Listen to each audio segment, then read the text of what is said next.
السلام علیکم ناظرین، امید کرتا ہوں کہ آپ خیریت سے ہوں گے۔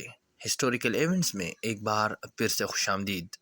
علامہ امام ابن الجوزی نے فرمایا کہ حدیث نبوی صلی اللہ علیہ وسلم میں ارشاد ہے کہ بہت سی عجیب و غریب باتیں قوم بنی اسرائیل میں ہوئی ہیں، پس ان سے نقل کر کے بیان کیا کرو، کوئی حرج نہیں، اور آؤ میں تمہیں دو بوڑھیوں کا قصہ بیان کروں۔ بنی اسرائیل میں ایک نوجوان شخص تھا جس کی بیوی اس سے بہت محبت کرتی تھی، اور اس مرد کی ایک بڑھیا ماں جو بڑی پارسا اور نیک عورت تھی، اور اس کی ایک بڑھیا ساس تھی جو بد اور بری عورت تھی۔ وہ اپنی بیٹی کو خاوند کی ماں کے متعلق بڑکایا کرتی تھی، اور دونوں بوڑھیوں کی آنکھوں کی روشنی ختم ہو چکی تھی۔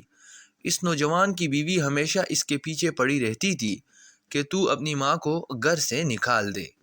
روز روز کے جھگڑے اور فتنہ و فساد اور اپنی ساس اور بیوی کے بار بار اصرار پر وہ تنگ آ چکا تھا، یہاں تک ہوا کہ وہ شخص اپنی نیک اور بزرگ ماں کو لے کر بہت دور کسی بیابان خوفناک جنگل میں بے آب و دانہ چھوڑ آیا کہ اسے درندے کھا جائیں گے۔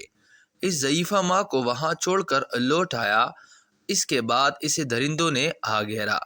اتنے میں ایک فرشتہ اس کے پاس آیا اور پوچھنے لگا کہ اے بی بی، یہ کیسی آوازیں ہیں جو تیرے چاروں طرف مجھے سنائی دیتی ہے؟ اس نے جواب دیا کہ اچھی آوازیں، اونٹ، گائیں اور بکریوں وغیرہ کی آوازیں ہیں۔ اس نے کہا، اچھا، خدا نے چاہا تو ایسا ہی ہوگا۔ یہ کہہ کر فرشتہ چلا گیا۔ حق تعالیٰ کی حکمت کہ جب صبح ہوئی تو تمام میدان اونٹوں، گایوں اور بکریوں سے بھرا ہوا تھا۔ اس کے بیٹے نے کہا، آؤ چل کر دیکھوں کہ میری ماں کا کیا حال ہوا ہے۔ مثل مشہور ہے، جسے رب رکھے اسے کون چکے۔ چنانچہ وہ آیا، دیکھتا کیا ہے کہ سارا میدان اونٹ، گائیں اور بکریوں سے بھرا ہوا ہے۔ اپنی ماں سے پوچھنے لگا، اے ماں، یہ کیا ہے؟ وہ بولی، بیٹا، تو نے اور تیری ساس اور بیوی نے مجھے ستایا تھا، اور تو نے ان کا کہا مانا تھا، اور تو نے اپنی طرف سے مجھے درندوں کے حوالے کر دیا تھا، لیکن میرے خالق و مالک نے میری حفاظت فرمائی، اور ہر شے پر اسی کا حکم چلتا ہے۔ یہ سب کچھ اسی کا کرشمہ ہے جو تو دیکھ رہا ہے۔ اب تجھے چاہیے کہ خدا پر ایمان و یقین لا اور اپنی ماں کا حق پہچان۔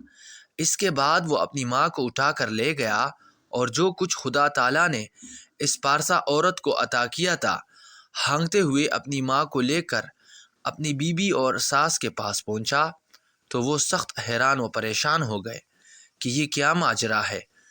اس کی گستاخ بیوی بجائے توبہ و استغفار کے کہنے لگی کہ خدا کی قسم، میں ہرگز نہ مانوں گی جب تک تم میری ماں کو بھی وہاں جا کر نہ چھوڑ آؤ جہاں اپنی ماں کو چھوڑ آئے تھے، اس خیال سے کہ اس طرح میری ماں کو بھی وہی کچھ ملے گا جو مرد کی ماں کو ملا ہے۔ کسی نے خوب کہا ہے، کام دوزخ کے لیے جنت کا ہے امیدوار، قصر جنت تو بنا ہے پارسا کے واسطے۔ چنانچہ وہ اس بوڑھی ساس کو بھی لے گیا اور وہیں چھوڑ آیا جہاں اپنی ماں کو چھوڑ آیا تھا۔ جب شام ہوئی تو جنگل کے درندوں نے اسے آ گھیرا، اور وہی فرشتہ جو اس کی ماں کے پاس آیا تھا پھر آیا اور کہنے لگا، اے بڑھیا مائی، یہ کیسی آوازیں ہیں جو تجھے چاروں طرف سنائی دے رہی ہے؟ اس نے کہا، بہت بری اور خطرناک درندوں کی آوازیں ہیں، یہ مجھے کھانا چاہتے ہیں۔ فرشتے نے کہا، بہت برا ہوا، اور ایسا ہی ہو جائے گا جیسا کہ یہ بھی ایک مثل مشہور ہے، چاہ کن راہ چاہ درپیش، برائی کرنے والا خود برائی کا شکار ہوتا ہے، یا جو کسی کے لیے گڑھا کھودتا ہے وہ خود اس میں گرتا ہے۔ اس کے بعد فرشتہ چلا گیا، اور ایک ہی درندہ آ کر اس حاسدہ اور خدا کی نافرمان عورت کو آ کر کھا گیا۔ جب صبح ہوئی تو اس شخص کی بیوی نے کہا، جاؤ ذرا دیکھو تو میری ماں کا کیا حال ہے۔ اس عورت نے سوچا تھا کہ میری ساس کی طرح بہت سے قیمتی جانوروں کے ساتھ میری ماں بھی آج آئے گی، وغیرہ وغیرہ۔ جب وہ جوان صبح وہاں گیا تو دیکھا کہ جو کچھ درندوں نے کھا کر چھوڑا تھا اس کے سوا کچھ بھی نہ تھا۔